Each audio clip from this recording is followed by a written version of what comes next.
Hello, everyone, and welcome to another Search Engine Journal webinar. Today, we're going to be joined by Jimmy and Wes from Inseev Interactive, and they're going to be talking about a really interesting topic. They're going to be talking about optimizing your SEO resource stack, which is actually a really cool thing that they're sharing here, because there's not a lot of times that you get insight into how to really structure your business or structure your operation to really be successful. And so both of these gentlemen are here to share a lot of really great tips and a lot of great learnings with us all. If you're wondering who's speaking now, my name is Brent Satoris, and I will be the moderator for today. Guys, you want to tell us a little bit about yourself before we dive into some webinar housekeeping points?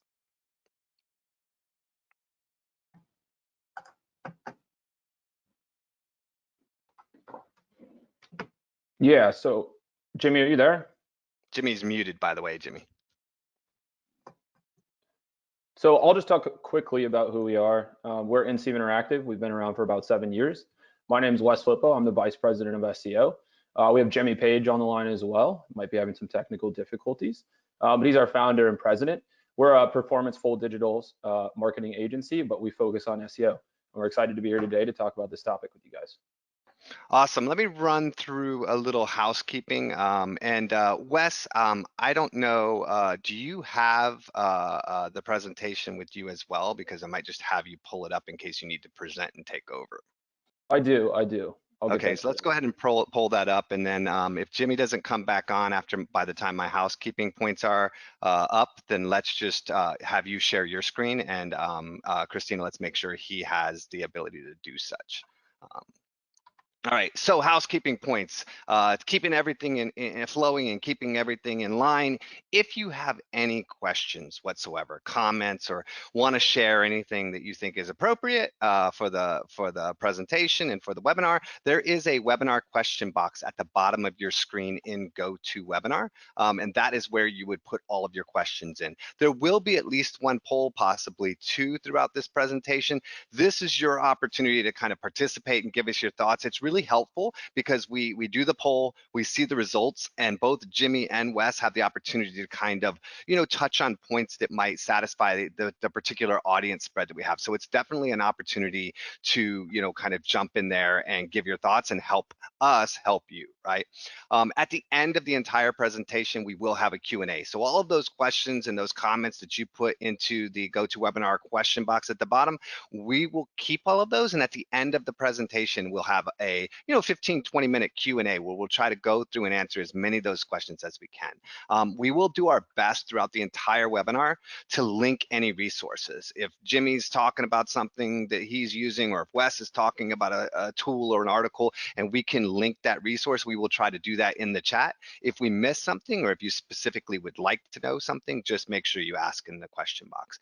After the webinar, I ask you please stick around for a really short survey. It takes less than 5 minutes, but it really is helpful for us and for Jimmy and Wes to understand how we can improve. We're constantly looking to improving the way we do our webinars, how we talk, et cetera, et cetera. Lastly, the entire webinar will be recorded, and as a registered attendee, you will get a email, you'll get a link, you'll get the opportunity to watch it. It will also be in a recast post that will go on Search Engine Journal shortly.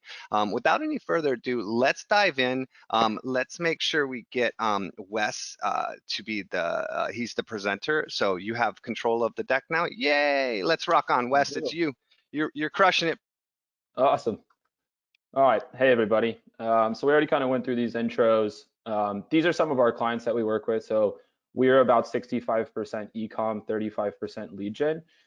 We have a lot of different types of brands in here. So personal finance, a lot of DTC brands, just a wide variety. So you can check out more of our clients on our website, a little pitch for ourselves there. This is the team that we've had over the past year or so. Obviously pre-pandemic when we were all in the office together. Funny fact, I'm actually photoshopped in the back there because I was sick this day. And if you could see Jimmy, he's there in the middle. So the recipe for SEO success in mid-market enterprise businesses. So really there's three major and important areas that we're going to talk about today. Allocating limited dollars to the most effective actions. So what do you actually need to take your dollars towards, and how do you actually spend those dollars? Synchronizing complex workflows across multiple skill sets. So I'm actually going to walk you through all of these different skill sets that we have today. and how those different areas, departments, and skill sets work together to make sure that you're laddering up your budgets to SEO success. And then lastly, we're going to be iterating and innovating towards goals of continuous growth. So how does the SEO strategy team work in to say that this is where we need to go and how do we get there? Looks like Jimmy, you're back on here. Might be muted. So SEO is an orchestrated effort across departments, teams, and skill sets. This is how we refer to our services and how we think of SEO in general. So when you're thinking about orchestration, right, you have many different pieces of an orchestra working together to bring together a final sound. What we're looking at here are these different components, which are link development, editorial creative, graphics and rich media, UI UX, web development, and analytics and technology.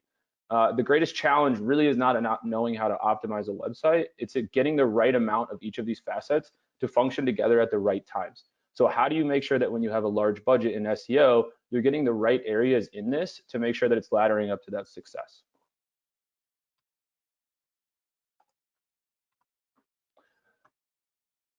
So dedicated resources are critical here. So strategists and channel owners need continuous access to these resources on this bottom tier or processes breakdown. The lead SEO strategist, as we see it, is the person that's really taking all of these different areas that we're going to be digging into in more depth and representing them to the internal business and also representing them to the C-level. So when you have to actually get into a campaign, how do you know exactly how much you need? The lead SEO strategist is working together to actually come about and do that.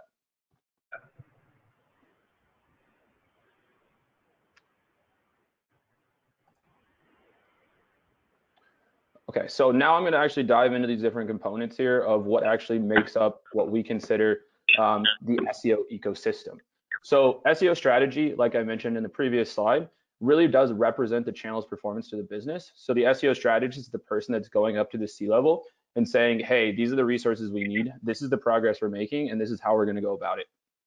They also act internally as a project planner, a manager, and that orchestrator of all the SEO execution. So our lead strategist in-house at the agency, or whether it's in-house at your company, is the person that's saying to the SEO strategy specialist team, the link development team, et cetera, all of these different teams, they're prescribing direction on exactly where the strategy needs to go to ladder up to those business goals. The SEO strategist, whether in-house again or at an agency, is also that subject matter expert. So they're that person that if something's changing on the website, like let's say the UX team wants to change the left rail navigation from HTML links to a JavaScript functionality, they're going to go to the SEO strategist and they're actually going to say, okay, is this the right move? Is this what I need to do? They're representing the channel, they're representing the science of SEO to the individuals internally. And if you're looking at SEO strategy tools, I have some of them on the right here, very common ones most people are familiar with.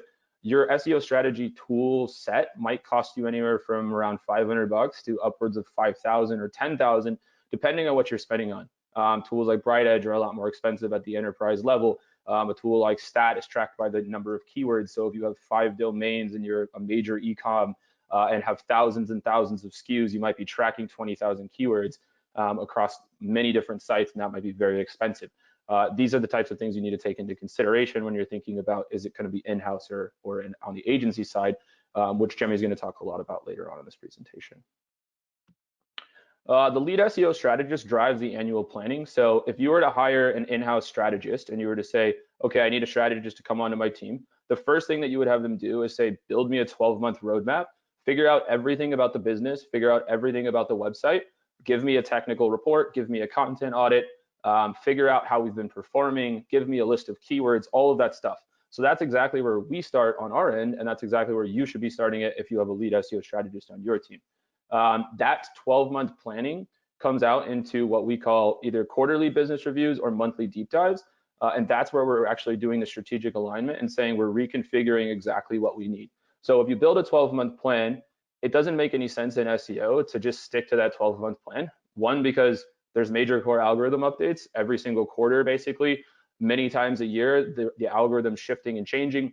Your business is shifting and changing. You might be rolling out a new product site. You might be rolling out a new product line.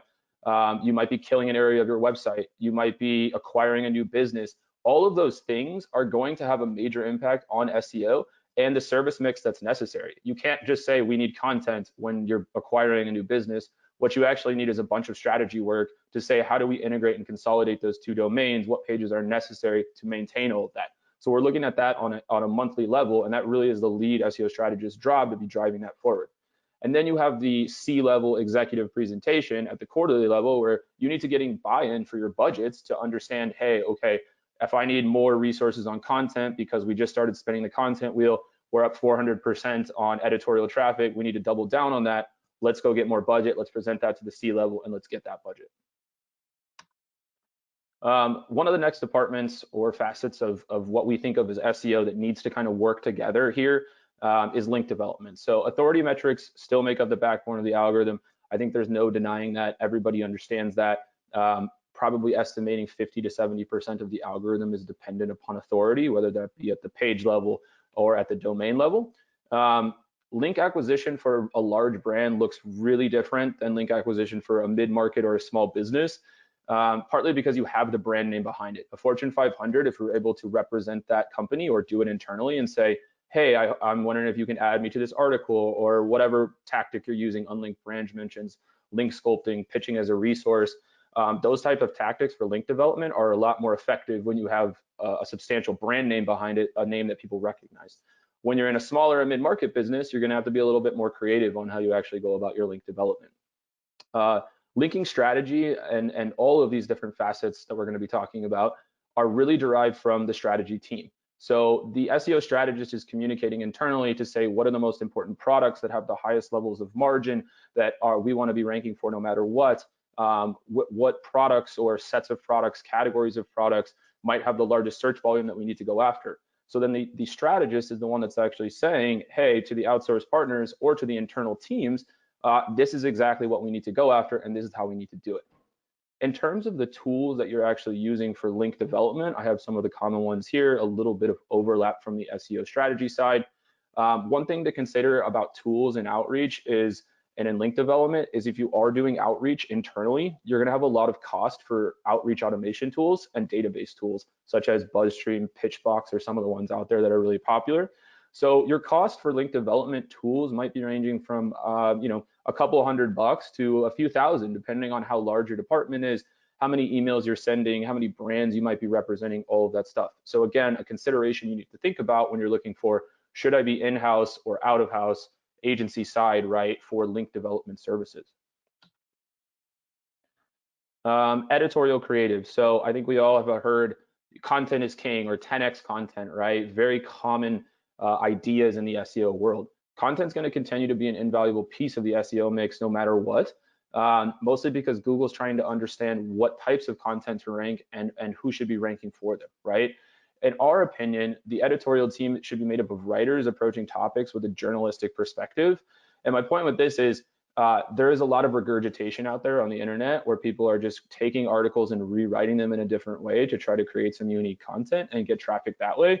Less and less is that type of approach working. And really what you need is a unique selling point within content where you're actually doing custom research. And we'll talk about it on the next slide, but that post is a very, very high quality post, has unique elements to it, and is really, really digestible by the search engine. And again, the content strategy here is always going to be derived from your strategist. So whether that strategist, again, is an internal resource you have at the company, or it's an agency resource, the strategist is the one who's saying, okay, this is a low funnel topic that we want to rank for that actually makes sense for us to be making revenue off of, right? Or leads, or however that's going to work. So the content strategy is always coming from the SEO strategy team, the execution's happening by the editorial creative team, and then that's laddering up to business success. So graphics and rich media. So this is basically design, video. Google's increasingly rewarding creative media experiences because they produce strong engagement signals. Content's gotta stand out in a world where pages are produced in multitudes. So if you actually go and Google something like how to do SEO keyword research, you're probably going to see 5,000 different posts, but the ones at the top are going to be extremely long, extremely detailed, and then they're going to contain video, infographics, custom graphics. They might even have like spreadsheets that they made to help you do keyword research. because they're really trying to add that value. And as Google is increasingly rewarding these types of experiences, it's important that we're doing that. And again, this is all comes down to the SEO strategist looking at what's ranking in the search engine already and saying, what do we need to do to beat that? And so the strategy is coming from the SEO strategy team, directed to the editorial team and to the design team. UI UX, another important facet that needs to work together to make SEO work, right? So overarching all of web marketing is UI UX. The SEO team needs someone to represent the traffic upside of certain UI UX strategies versus other ones that might not be as beneficial for SEO. Again, going back to that left rail navigation example, how do you get your left rail navigation to have hard-coded crawlable links in it so that you can increase internal linking between category pages without the UI UX team? The UI UX team is going to have a different opinion on how that works, but it becomes a major compromise between the two teams. Google's increasingly understanding the quality of experience, and that's why this is just so important. And then I have some tools on the right in terms of like the cost there and what you might be looking at. It really depends on if you're looking at CRO as part of UI UX and testing. A tool like Optimizely or VWO can get very expensive based on the amount of traffic that you're testing. Google Optimize in most cases is free, and Crazy Egg and Hotjar are very cheap free tools. So you might be in a situation where you need $100 worth of software or a few thousand, depending on how you're looking at CRO and testing overall with UI UX.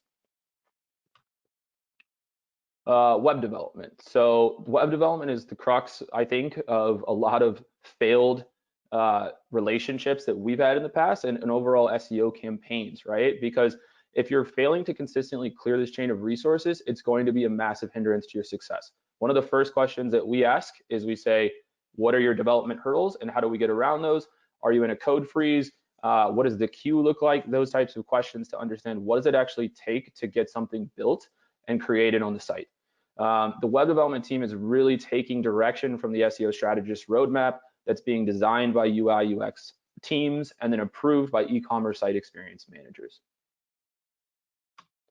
And the last facet of making sure that all of these things work together to ladder up to your SEO success is the analytics and technology piece. So for us, the analytics and technology team really powers the insight engine for the SEO strategy team.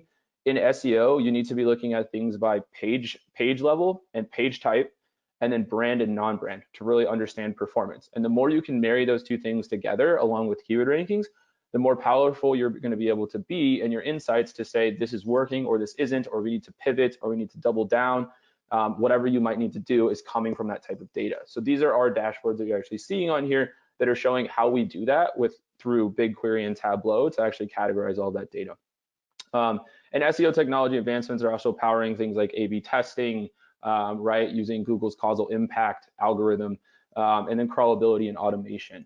So if you're thinking about these different types of tools from a cost perspective, they can get very expensive when you're using ETL tools or you have a large data set in BigQuery. Again, if you have an agency that's helping you with those types of things, they would be storing that data for you and probably charging you some amount of money for it, but you might be looking at costs on these from a few $100 to a few thousand again. And that being said, I'm going to hand it over to Jimmy here.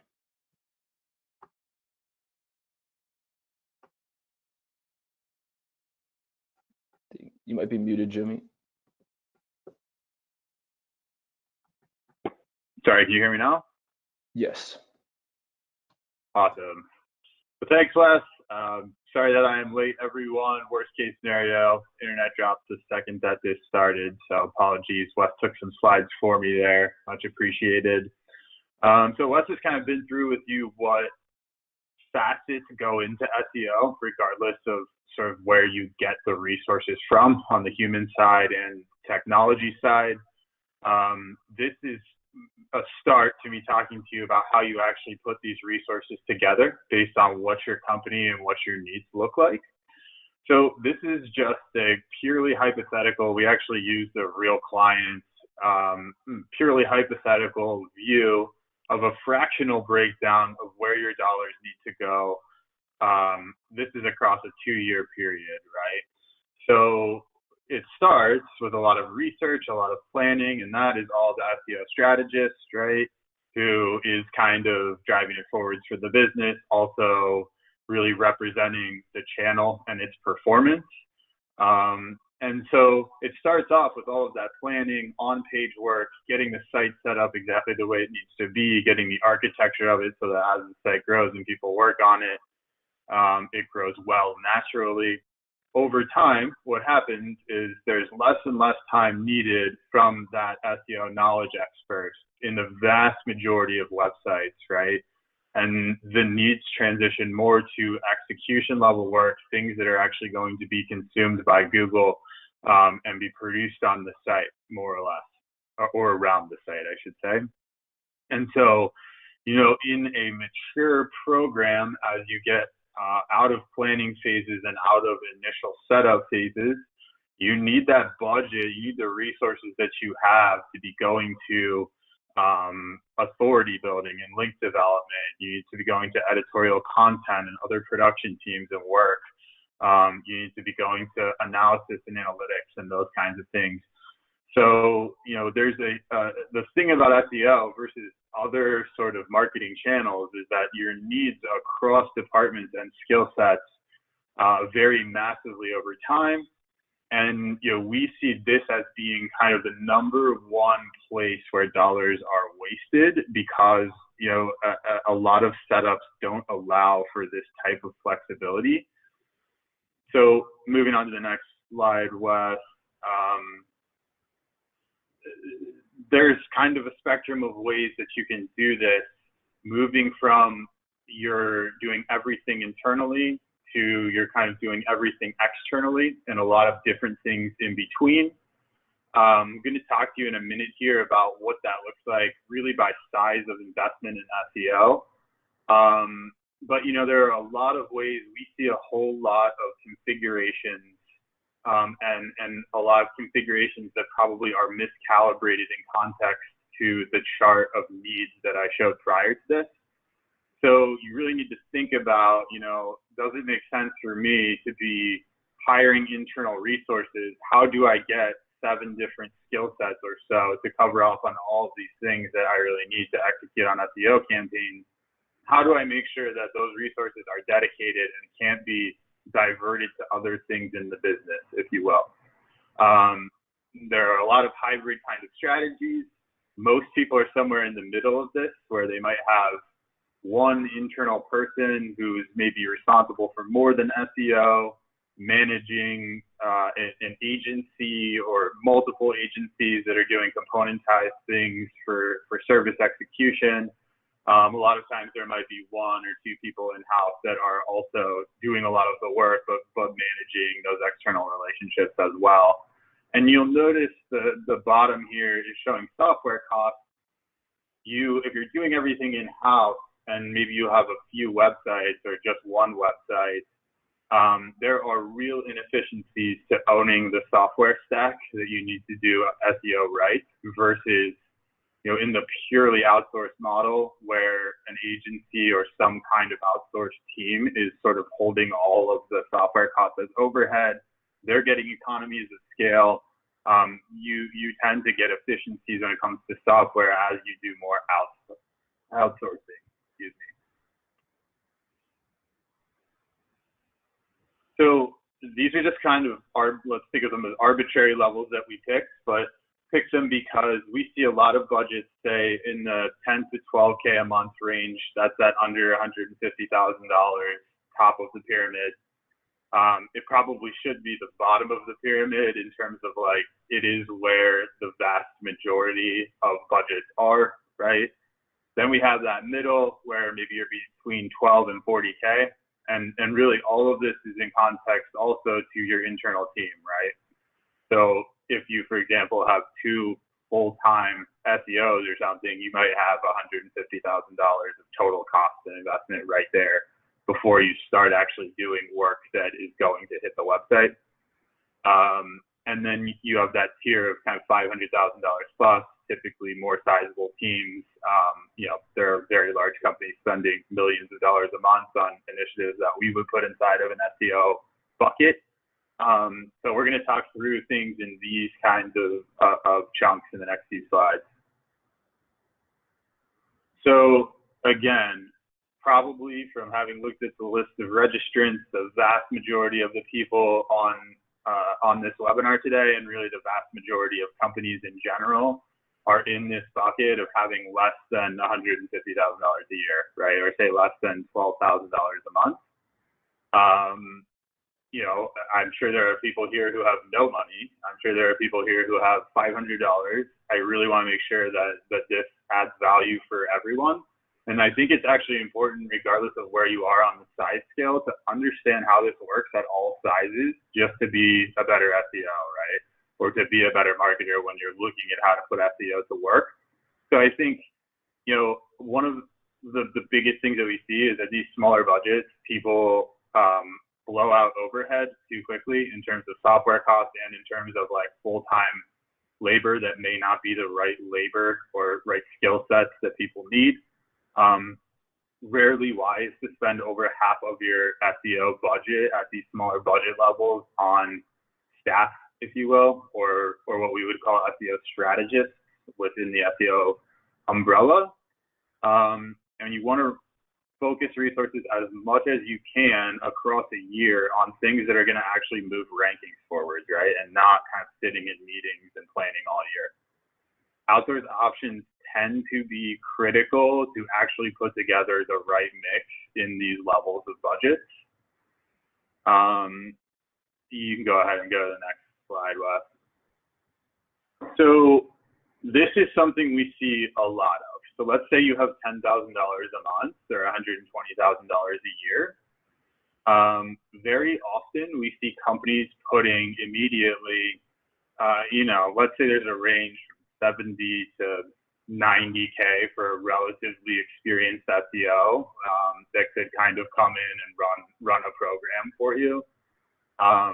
You know, by immediately spending 2/3 of your budget on that person, not only is that person underutilized and probably pretty bored in their job in a whole lot of cases.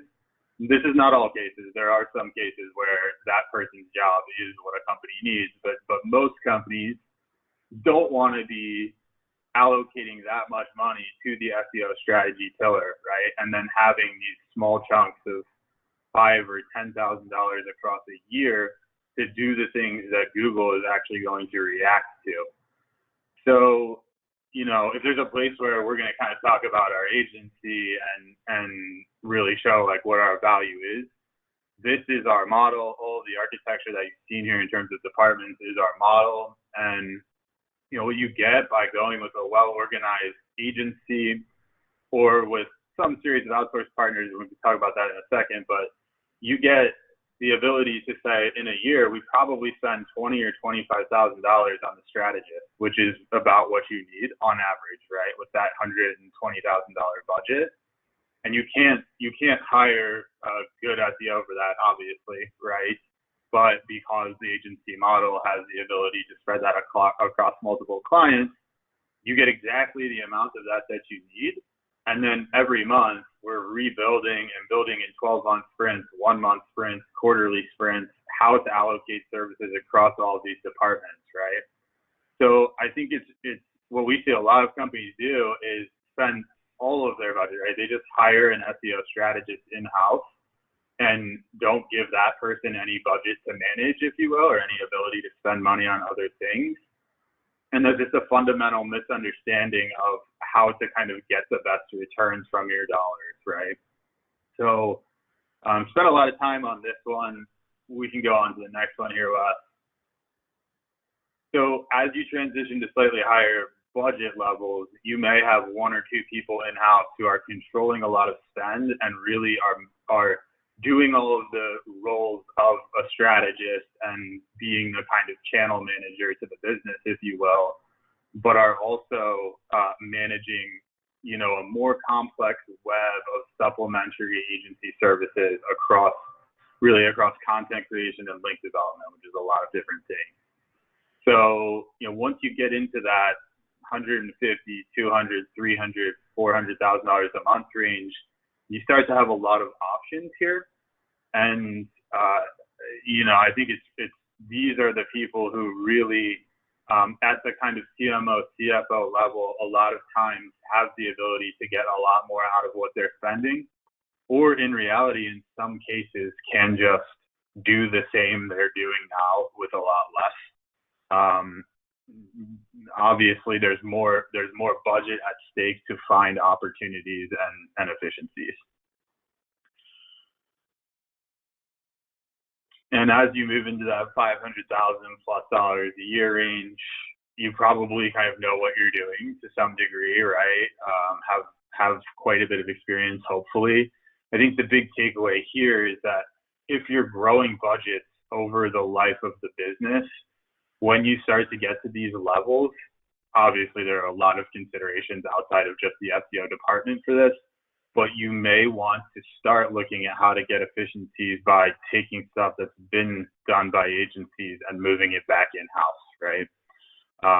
So as the cycle of budgets grow, you tend to go from more outsourced because you need fractional resources and specialization to, really large budgets where the vast majority of resources can eventually be in-house, and some very large companies have very, very large teams dedicated to SEO internally.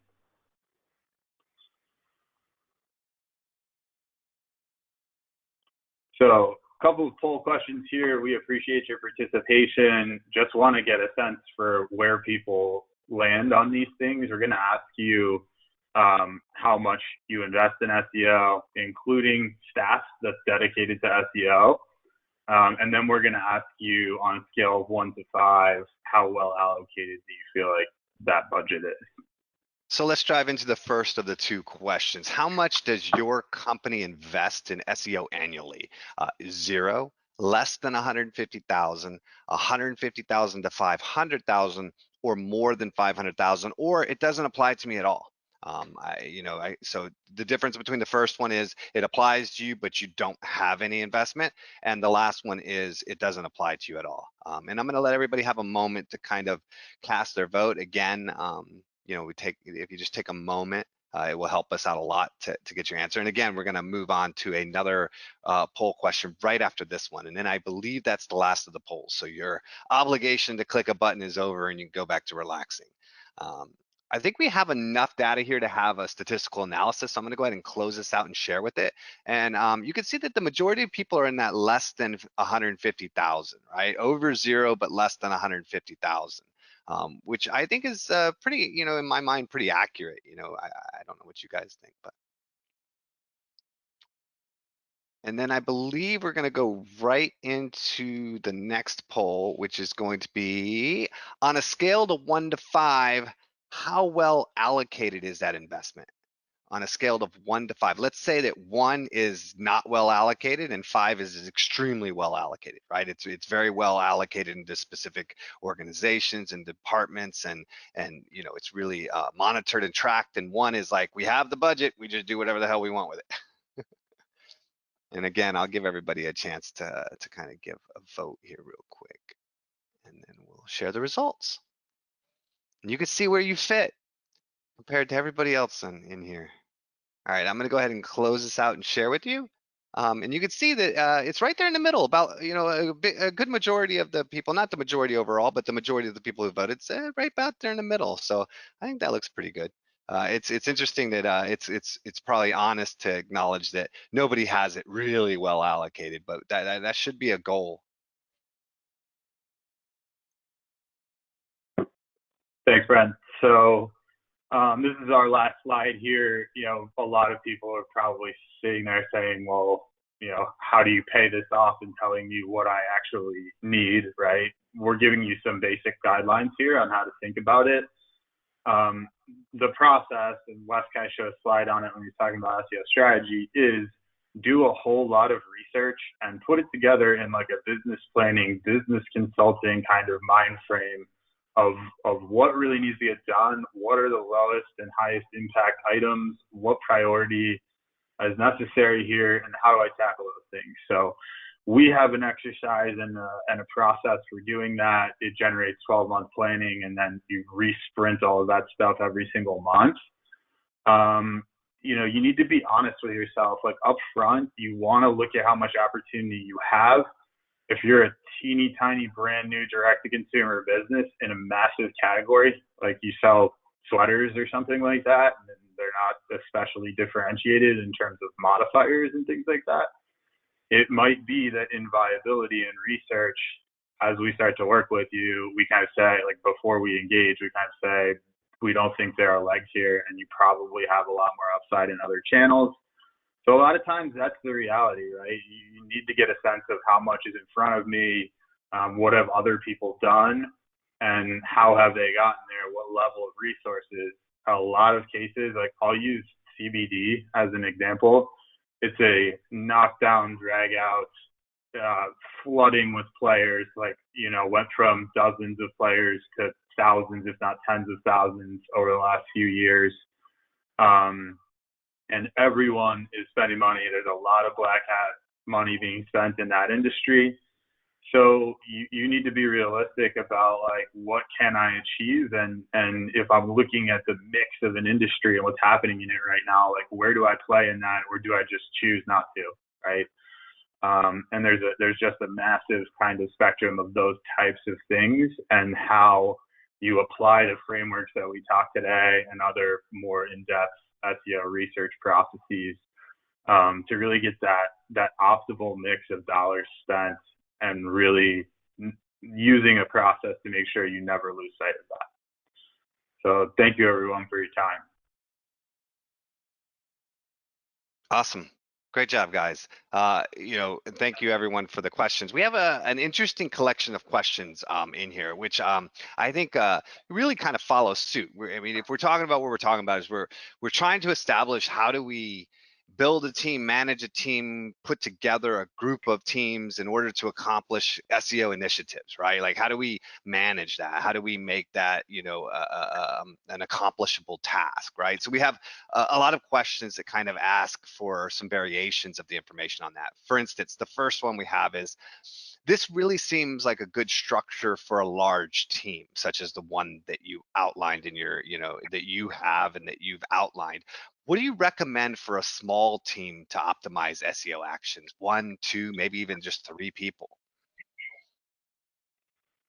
Yeah. Can you go back to slide 21 for me, Brent? Sincerely appreciate that. That one. So thank you for the question. And we could probably stay on this if it's okay, because I think it's going to be applicable to a lot of these questions. So what I want to get across is, like, this is not a view of people, right? This is just a view of things that you need to get done. So I've never seen it, but it's possible that there's a person out there who is genuinely, like, capable of doing work across all of these things. Generally, these things are significantly different in terms of their skill sets, and they are kind of pointed trajectories, right? For some people do these things as full-time jobs, if you will. If you have, like, one marketer or 2 marketers or something like that, and it's kind of like, what can I get done? There is a planning piece, right? Then there's an on-page setup and strategy piece. And if you have someone who knows SEO, they can probably do those things on their own. If you don't, like, we do planning, and other agencies do too, that you can kind of figure out how to execute on, more or less, and turn this all into actionable items. But you're figuring out, like, all of these things, like link building kind of looks like PR. It's its own thing. Like, it's a very tough thing to build internally, but you need to do it, right? So you figure out how to find someone to do it. More than likely, the most effective and efficient way of you doing that is finding someone who's not internal to do it for you. So I think you don't think any differently about it at the size, right? You look exactly at what you think you need. You make sure that someone who knows what they're doing is building that roadmap. You maybe do it in annual chunks, and then you figure out how to resource those things. So if all you have is one person, then maybe you kind of decide, well, that person's going to do a lot of on-page work this year. They're going to write a lot of content. They're going to do some outreach for links. And, you know, we think those are the lowest hanging fruit opportunities, right? So it does not change, like, the size of your budget does not change how much you might need these things depending on where you are, right? and you have to figure out how to get them. If you're a really small business and like you can't put $500 a month towards SEO, you may be in a situation where you have to be realistic about, is that the best $500 I can spend? Can I really get strong returns from that? But you want to figure out ways to fractionally get these things done, right? And in really small budgets, I would say you may be best with like a single person internally managing freelancers or something like that. And then just to clarify, there was a clarifying question actually on this slide.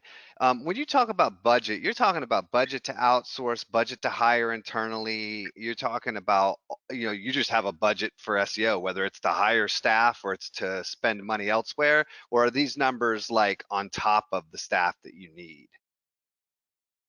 Yeah, so I am talking about everything in context to like a step above staff, right? A person who's deciding, how do I spend money towards the goal of achieving SEO success, which is probably revenue through organic search traffic, more or less, right? Through that lens, part of it is, do I hire an SEO or not? And I would say like the most common mistake is what this slide's saying. It's that you do hire a pretty good SEO, and it turns out that person, that really what you have for that person to do is not a full-time job in the way that we would define it.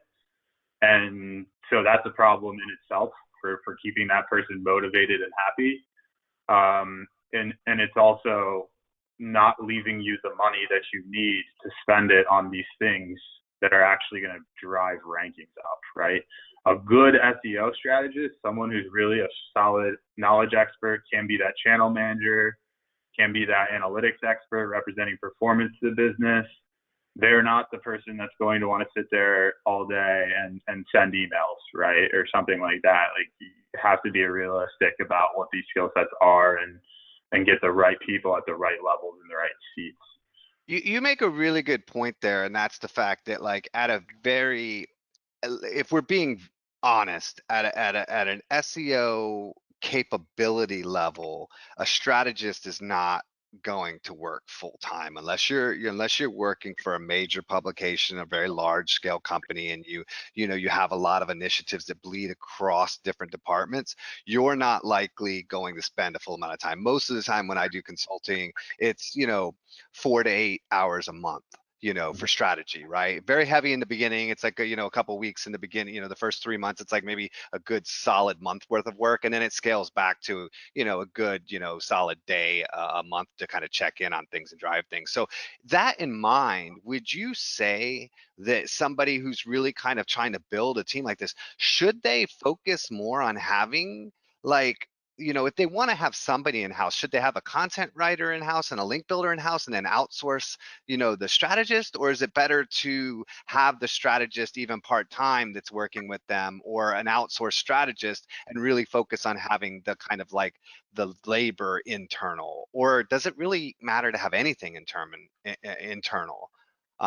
People are trying to figure out their best way to like always figure this out. And so if you're looking at those three scenarios, what's the pros and cons in your mind for each? Yeah.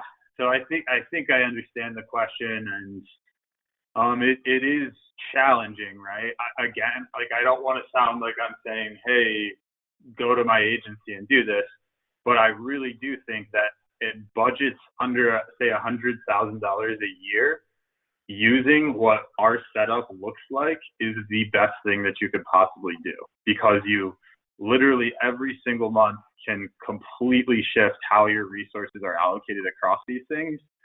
And then I deal with like the headaches on the back end, and Wes does in reality, right, of what that creates, right? So if you were trying to take like an internal person and manage 7 freelancers across these things, it would be really hard and complicated. It is what we have achieved by setting up the agency that we've set up, more or less, right?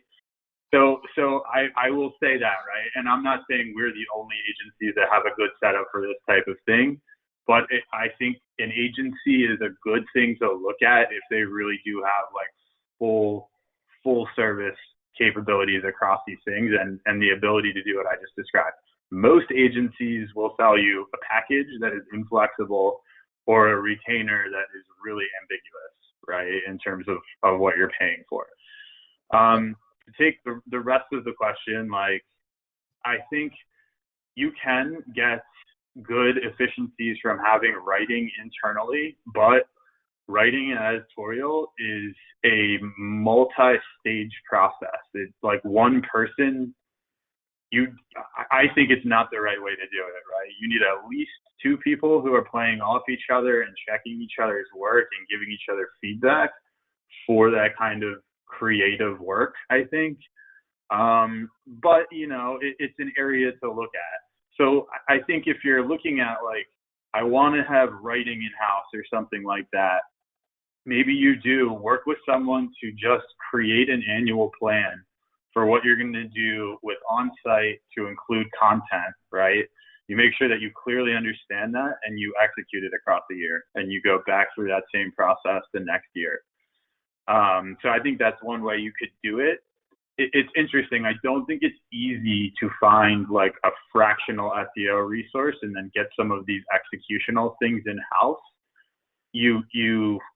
I think you are in a dangerous spot if the whole understanding of the channel is like, and it's a sizable channel that has full-time staff on it internally, if that's sort of hinging on like a person who is fractional and isn't like working at a company, right, or doesn't have like an agency structure behind him to transition stuff, etc. So I think you want to be careful with those kinds of things. Yeah. But in really, really small budgets, like freelancing is a good way to look at these things. And it is different for every single company. I mean, there are thousands of different setups across these skill sets.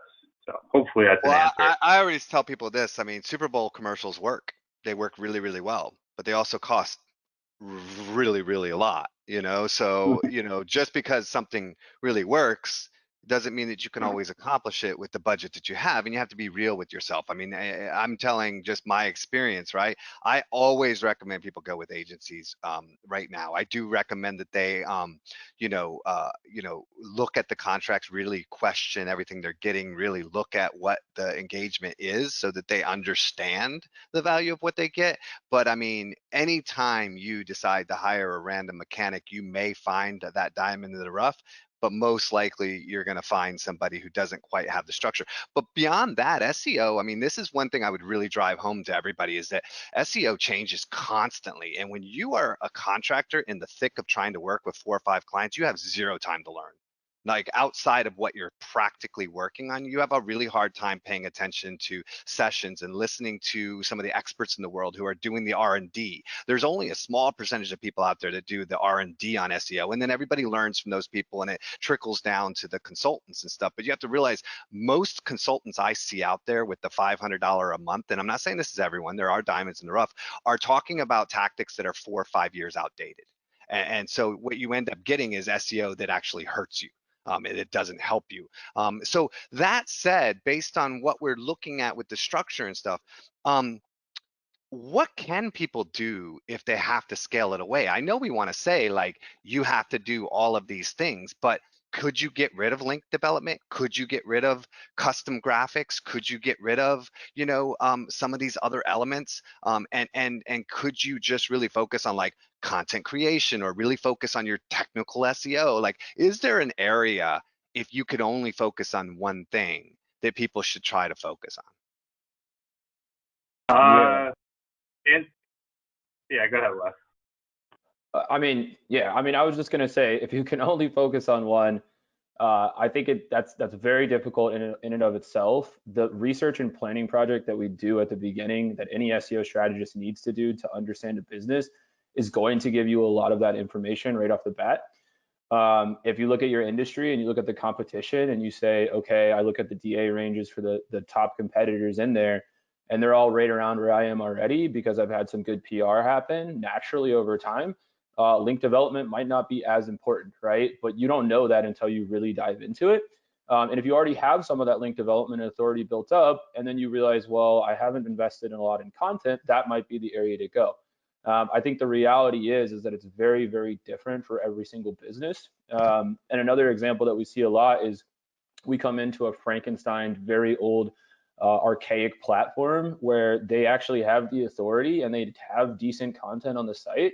But the reality is from a technical perspective, they've had 5 different development agencies and 7 different internal people managing it for the last 10 years and never re-platformed. And technical SEO, if they just get that right, they're going to see some growth. Now that growth is going to be limited, right? If you get your pages indexed and you say, okay, cool, now the search engine can actually understand my website, great, but that is going to have a limit in and of itself. And after you get that technical SEO piece right, then you have to go and you have to put everything else into the other levers, into the other areas. Great. That's a really good explanation. And then when you get there, you can see the growth, and that can give you what you need to get more budget from the company, or to know that, hey, if I continue to reinvest, I can expand this, and then you can start to grow a team and so forth. There's a kind of a side question here, and this might come in from the development standpoint. What do you think about WordPress sites like Divi and some of the themes that are out there that are pretty, universally accepted themes? Do you feel like these are problematic for SEO, or could this be a way to have, a little bit of a cheaper development cycle? So in terms of WordPress SEO and how themes work, themes in themselves are heavy from a performance standpoint, depending on the ones you use. So that is one of the biggest restrictions of how themes work. But in general, the theme that you pick is not going to be a major hindrance to your SEO success. When it comes to like platforms and reducing costs on the development side, I certainly think that WordPress is going to help you. But it depends on what type of business you're in, right? Even if you are if you're in e-commerce at all, then WordPress is going to be a pretty complex rollout, and it might not be the best for SEO, because if you are selling products, you're going to have an integration like WooCommerce, which has a lot of its own issues with SEO that are not out of the box. The reality is that WordPress is, if you install Yoast, right, Yoast SEO, WordPress is a very simple platform, and if you have to go in and toggle a few different things in there, and that's going to help you a lot from a technical perspective, but it's not necessarily going to help you longer term reducing those web development costs, unless you're a small lead gen site or something along those lines, where you're not looking at changing or changing the business a lot even over time as well. And I'll just throw in there as well, Yoast is a really good personal friend of mine. And if you're not using Yoast SEO at this point on a WordPress site, you should be. I mean, I think he's on like something like 38% of all sites on the web, all WordPress sites on the web. So it's a really good plugin. Really great, good points. And that was, I just wanted to make sure that question got asked because somebody was really trying to dive into that. Any suggestions on what questions or what things you should really be inquiring about when talking to an agency to help you? I mean, I think a lot of people, there's this huge gap between I'm knowledgeable and I have no idea. Right. And I don't think there's a whole lot in between, and honestly, the in between is more dangerous than having a void, right? Because it's normally dated, right? So they're like, oh, we're going to put a bunch of white text on the bottom of our footer and we're going to, rank really well, right? So what do you think should be, and you guys know what you're challenged on. What is it that that clients should be asking you to make sure that you're giving them what they need, and being true to your kind of service? It's the ultimate question, and I really love talking about it because, like, a huge part of my personal mission is to end the waste of marketing dollars. And I think there are a lot of agencies out there that, frankly, aren't doing well by their clients, and I love helping people kind of sniff that out if that is what's happening. I think the most important thing to ask up front is, it's like, what does the setup look like in terms of the structure of people, and how is my money allocated across those things? Probably the biggest thing, the number one thing in, say, $5,000 budgets or under that happens is there's no clear accountability by the structure for where that money goes or how it's distributed across time or anything. There's no planning. So, you get a retainer, they're like, we're awesome, we won all these deals, we have all these clients, right? And there's no clear understanding of that. So get that sense of, take what I showed you here today and be like, how do you do all these things, and how are they orchestrated and coordinated together? You need to talk to them about their clients and you need to talk to their clients, right? That's a smart thing to do. I can tell you, like, even at my size, we beat up a lot of our clients to talk for us. So there are some agencies that will push back on that, but you want to do it, but be mindful that people will always be able to find people to like advocate for them. You know, the biggest thing, like the number one thing that I would look for in an agency is what we call viability. So we spend, let's say, a day and a half of time on every single prospect that we're working with in a sales cycle, doing research to create a view of whether or not we can actually be successful for them in a 12-month span of time. So if an agency has nothing to say to you before you sign on for $120,000, aside from like, we're awesome and we have these clients and we have some process or something, you know, there's a huge piece missing. And you should, at either no cost or a small amount of cost, get a clear understanding of whether or not they can be successful. And that is the biggest thing I would look for, is can they paint the picture of exactly what they would do, how they close gaps between you and your competitors, how you win over a year or more. Beautiful. Quick question. I want to try to get one or two more in here. They're still kind of rolling in. Success rates on link building. And before you get into that, I want to just say I strongly believe that link building is the single hardest aspect of SEO. It's the one that no matter how perfect you do, it still has the roll of the dice of luck. And you know, really everything else has a science to it that is pretty founded. But link building is one of those things that is just ridiculous hard. It's not something I would ever recommend somebody spend an hour a day doing. You need a structure and some serious work and an agency or somebody behind that. So what are the success rates that people should expect when they're looking at doing link building outreach? And I know that's going to change based on what I just said, whether you're doing it yourself or whether you have somebody who's got a system and they know how to follow up. But what do you think people should expect in success rates? Yeah, so I'll take that one. I think how we look at it internally, and we've had an outreach department. That's what we actually started with, was a purely white hat outreach department, right?